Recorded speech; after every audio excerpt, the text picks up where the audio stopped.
everybody, today I just want to have a little bit of a discussion on my Beastmen gores in my collection, my Beastmen collection, and stuff that I haven't shown on the channel today. But I was going to start by just putting up here some of my Beastmen you've already seen. And these are circa generation like 2000s Beastmen. And I don't know for sure, I should know this, but I believe these were sculpted by the Perry brothers for GW.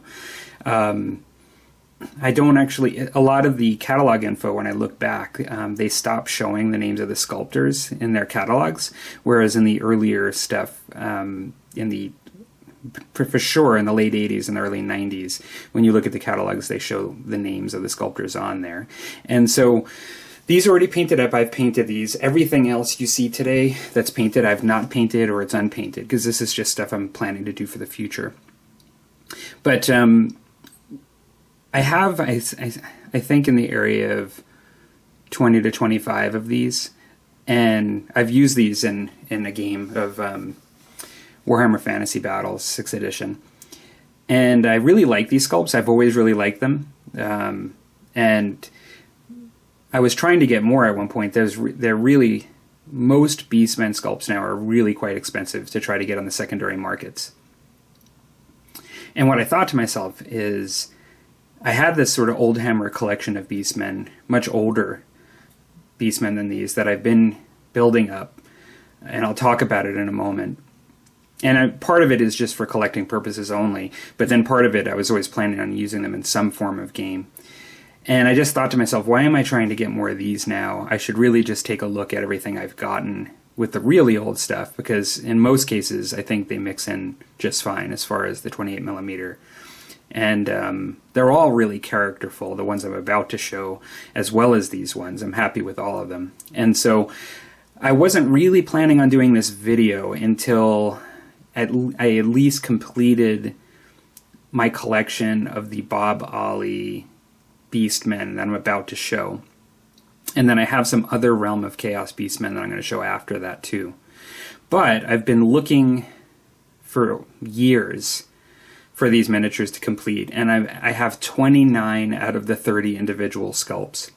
Now, this isn't a plea for somebody out there through the YouTube to mention to me that they have the one that I'm missing, but at the same time, I just got to a point where I've looked for so long, and I eventually do want to just start painting these. I might as well just get on with it. It could take me 5 years to find the last one, so it'll just be a quest, and I'll just get them all painted and not worry too much about being a completionist. So again, these are the ones, the style of miniature that I have already. I have a lot more than these still, like maybe 20, 25 of this style, including Command.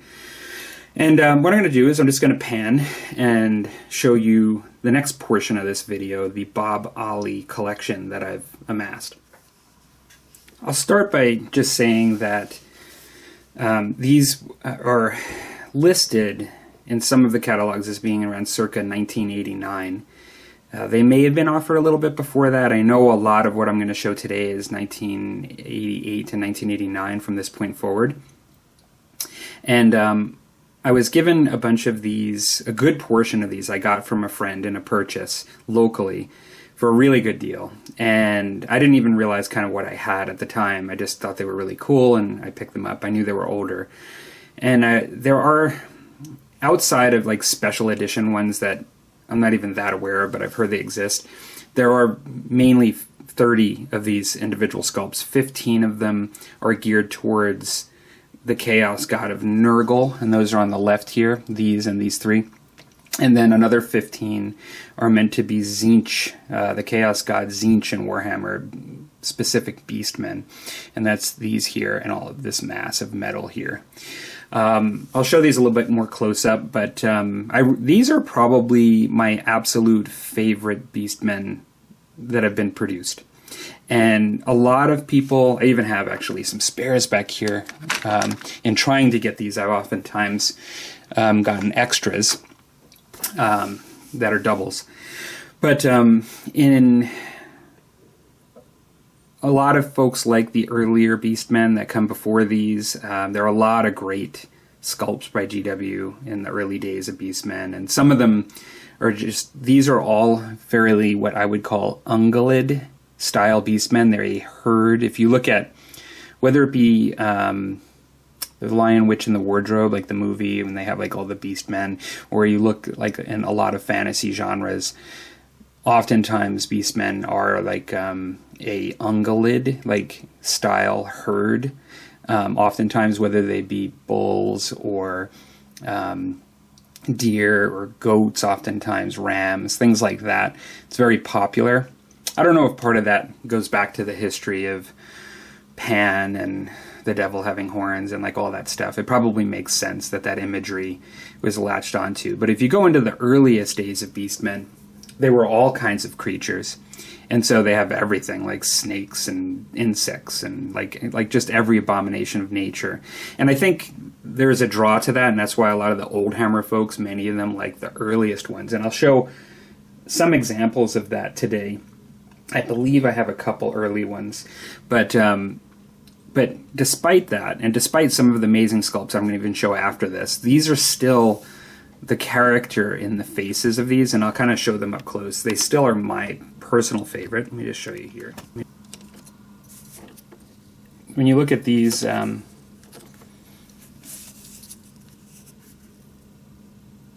love the character in the face of these. It's just the expression is just amazing.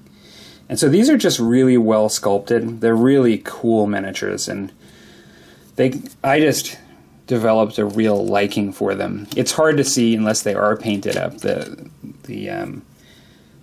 character really well, but you can see there's lots of great painting opportunity in these. They're just really quite amazing. One of them, this one's just prime, but you can kind of see it even with him just prime with the reflection of the light. So these ones are Nurgle, and so they actually have like these like mutations, you know, on the horns, and they're just a little different than the other ones on the right, which don't have all of that. This one here, for those of you that look into old miniatures, I mean, he's actually probably one of the more famous ones. For whatever reason, his mace there and the Nurgle horns on his head and this with the cap, like he seems to be one that is quite popular from this range. You just see it a lot, and so that makes me think that a lot of people bought the blisters of him. And this one here, who's painted, but he's my most recent acquisition, and I have to strip him for sure. He's got his shield and it's ready to come off. He was number 28 out of the 30. I was waiting for the last couple of years. I've been looking for two of them, and I did find him. He's like I said, number 20, or I guess he was number 29. Sorry, because I have just one more left, 30 to get, and I was really quite happy to find him. And so very characterful, and will be really cool to paint up. And I'm just going to move to the Tzeentch ones. So these ones have many of them that have really decorated hats and things, and you can see this is a nice example of one that's been painted up, and I will be stripping them anyway because I'm going to paint them up myself. Some of them have shields, and some of them have two-handed weapons. Most of them, I guess it's about even. I'm not really sure. I haven't looked at it from that perspective. I would have thought most of them have shields when you kind of go through it, but yeah. So he's Tzeentch, for those of you that don't follow all of this stuff, is like sort of like a chaos god of sorcery and change and things like that, and he's a bit more mystical than some of the others, and so that's why he has this sort of garb on him. He's just a little bit different. And here's another one that's sort of similar to that. Oops. Another one similar with kind of a cool looking hat on. But yeah, there's just every single one of these sculpts. There are some that just have variations of one, like there are multiple purposes of the main figure with then variations, like they may add a different weapon or horns or different kinds of armor. In the case of these guys here, you know, when first getting into this, to collecting these, I would have saw these two and I would have thought they were exactly the same, like for the most part. But when you actually kind of look closely, like he's got chainmail, he's got cloth, like the tip of the spear is a little bit different. The loincloth is different. They're studded on one chain and not studded on the other. So some of them are just slightly different, and then some of them are radically different within the range. And I have made the mistake of buying in the beginning the same one by accident. Some of these have not been painted yet too. But some of them, like I said, are pretty radically different, like with the horns and the ears on this guy. And so again, I won't spend too much time, but these are 30 gore, not including the ones that I have that are spares. And I even have one that was converted. I purchased it and realized later, this was towards the beginning, that they must have broke a weapon, so somebody put a sword on it. And so I will likely just strip him and repaint him, and if the sword gets destroyed, I'll do my own. If not, I'll just repaint this sword and have him in the back row, in the flanks, or anywhere, and use him in my gores, but for gaming. But essentially, I have 30 here, not including the 1, 2, 3, 4, 5, 6 or 7 spares, and so adding to my 20 that I already have. 20 to 25 of the ones I showed, that brings me to about 50 gores, which is plenty in of itself, so why would I need to buy more? And I think these will mix in just fine. And I guess showing them, I could just show them side by side. This guy's some of them were a little bit more tall than others, but I'll just take an average one here. But if you just kind of put them next to each other here, absolutely nothing wrong with these two next to each other. So even if this guy's a little thinner and taller, and so he comes out, I think that they will mix in really well. I will paint these guys a little bit different, but they'll still mix in really well. Like, they won't be painted to the exact color scheme that I did with those other ones. This is still a different project. So I'm going to take this stuff away, and I will now show some other Beastmen. So here I have some miniatures that in the catalogs were listed from in the area of 1988.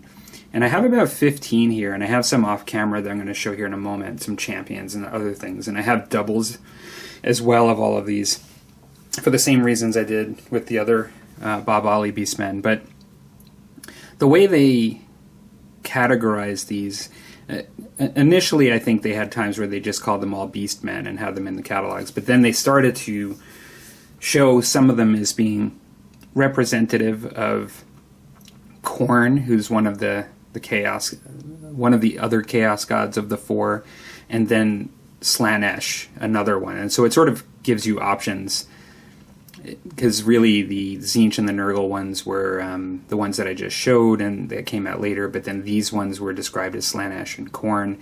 And these are all, they were marketed as Realm of Chaos. And one of the things I didn't mention before is, like, all of these at one point came in blister cards that said Realm of Chaos, including the Bob Ollie ones I just showed. But the Bob Ollie ones that I just showed were also marketed under Iron Claw at one point, and so they may have also come under an Iron Claw blister pack, which is a company that made miniatures similar to Marauder, I think, like for GW at times, just like instead of Citadel. And so these ones on the left, I have found that this whole designation of one god versus the other has been fudged at times. Like, sometimes they would show them in the catalogs, they show the same miniature one time for categorized for one way and one time's categorized for the other. So it makes it a little confusing if you're a purist in the way you're trying to build these things out. In some ways, I'm not sure I really care, but I thought when I paint these up, I will try to paint them with a design reflecting one sort of deity versus the other, just to keep in line with what the original plan was. I'll just show, I have a lesser amount of these. I'll just show the corn ones I have. It's not absolute, but a lot of times the corn ones tend to be canine or some sort of predator animal. A lot. This one here doesn't have a base, but as you can see, looks like some sort of canine. In some cases, they almost look. This almost looks like a demonic ape with horns, like sometimes they just be. But this one clearly here has got that. These ones were marketed as being for corn. Interestingly, this one is a bit of a ram, but the other ones, as you'll see in a moment, primarily go to Slaanesh that have this sort of look. But he's got like a bit of a skull face in his looks. He's a little different, carrying a big flail. And we've got like a bit of a bulldog looking guy here, and then this one kind of looks a little bit like an ungulate to me, but it's really hard to say. I'll show the Slaanesh ones next.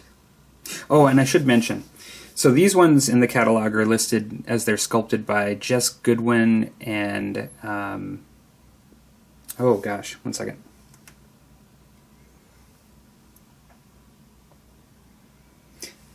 These ones are marketed as being by Jess Goodwin and Kev Adams, this sort of grouping, all of the ones that I'm showing here. So these ones are being, were marketed as Slaanesh, and one way that you can see that sometimes is there's usually more like breasts or like more androgynous looking kind of stuff, like on ones that are for Slaanesh, and you'll see that. And this one here, there's an armor plate. It's kind of hard to see because, sorry.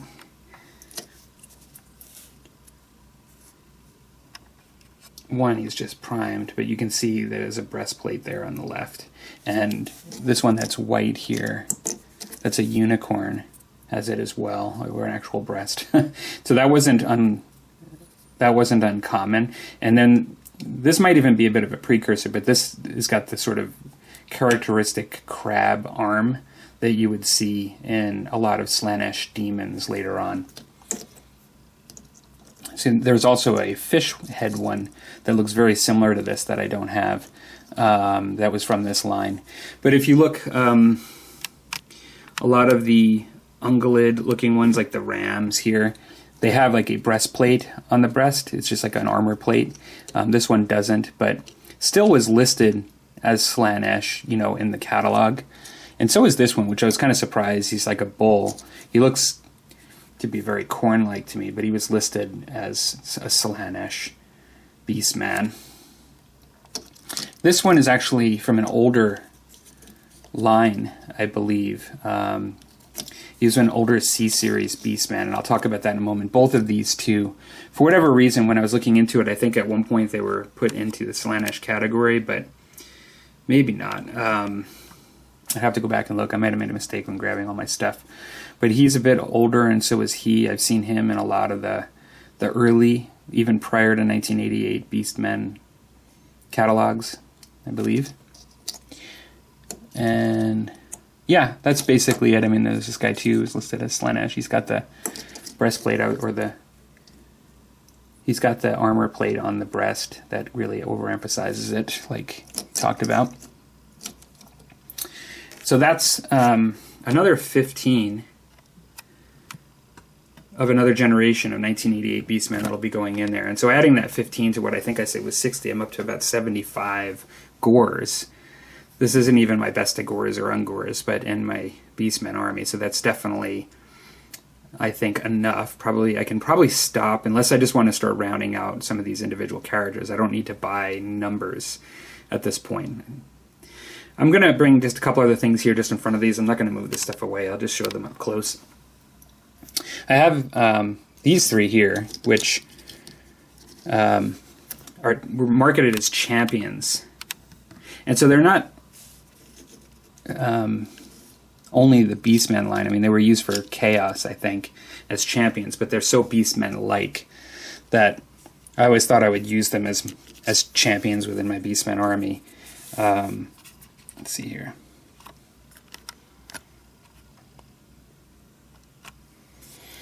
So he's really quite cool. Definitely looks like a Beastman, and he's a little bigger, like because he's a champion. He stands a little taller than some of the other Beastmen in most cases. Then we have this one. I always thought he kind of looked like a cat in a lot of ways. Not really sure, but he's got some pretty cool armor. He's actually kind of a neat sculpt. Got a really cool looking sword too. Definitely looks decked out, like he's been given gifts from the Chaos Gods and rewarded for his service. And then this guy's like a skeleton Beastman. He's all in bone armor and he's got a skull face. I think he was a pretty popular miniature. I have a double of him. And I do have a double of some of these other guys too. And I think I may end up just putting them in the back of the line, you know, painting them up and having them as reserves. The last thing I'm going to show, these are also early C-Series ones that I just showed. These are older than what we've got here. I don't have off the top of my mind who sculpted these. It may have been any one of the gentlemen that I've already talked about. This one here I only recently got, and he's really small, but he's an early C-Series Beastman to my knowledge. It's what it says in the bottom, and I've seen him. He was a Citadel. He's actually not a Beastman. He was listed as a C-Series, a goat-headed ogre is what they called him, and he's an early miniature. And I thought sometimes it's just cool to have variety. Like sometimes I've seen people put some of the smaller miniatures on 25mm bases and mix them in with their Beastmen horde just to show the variety of sizes.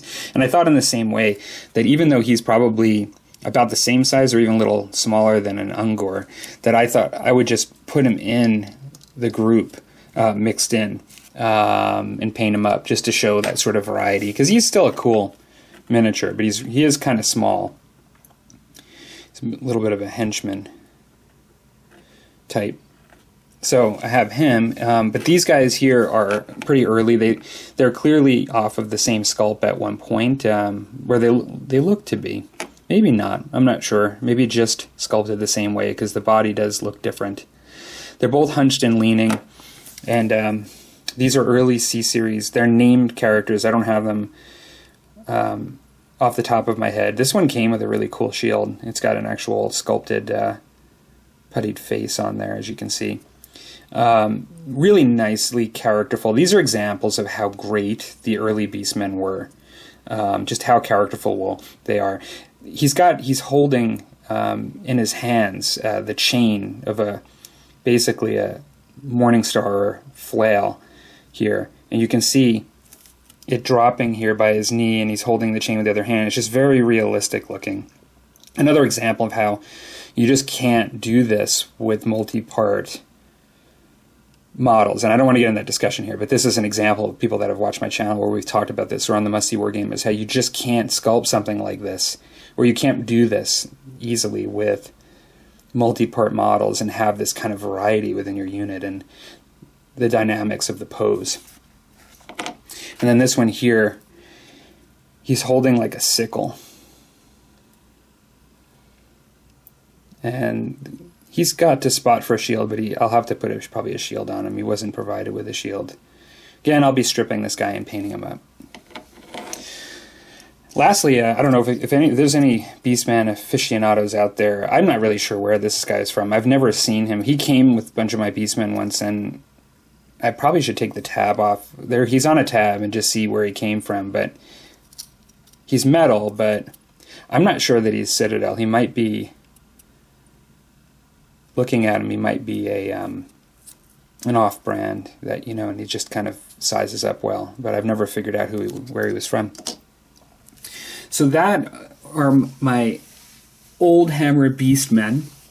As a note, I am I have changed my playlist for this series of videos that were the Old Hammer videos to Old Hammer / Middle Hammer, because I don't really fuss too much about it. I really love the old miniatures, and those are the ones in many cases that I really like. However, there are some examples where I do like later models that came out in 2000s better, than their earlier editions in some cases. And so I don't fuss too much about it. I like old metal single cast models. And in some cases they came out later, in some cases they came out earlier. The earlier ones do oftentimes have tremendous amounts of charm. But for those of you that are Old Hammer purists, I hope that I don't turn your stomach when I show stuff from my 2000s metal Beastmen, because it's not my intent. I'm just not a purist with this stuff. And so, yeah. And so that's why I'm not claiming that things are all... I'm not getting too much into the definitions, let's just say. So that's about it. There will be a Must See Wargamer show for those of you watching this live now, tomorrow on Thursday, as usual, over here. And look forward to seeing anybody that can make the show live. Take care.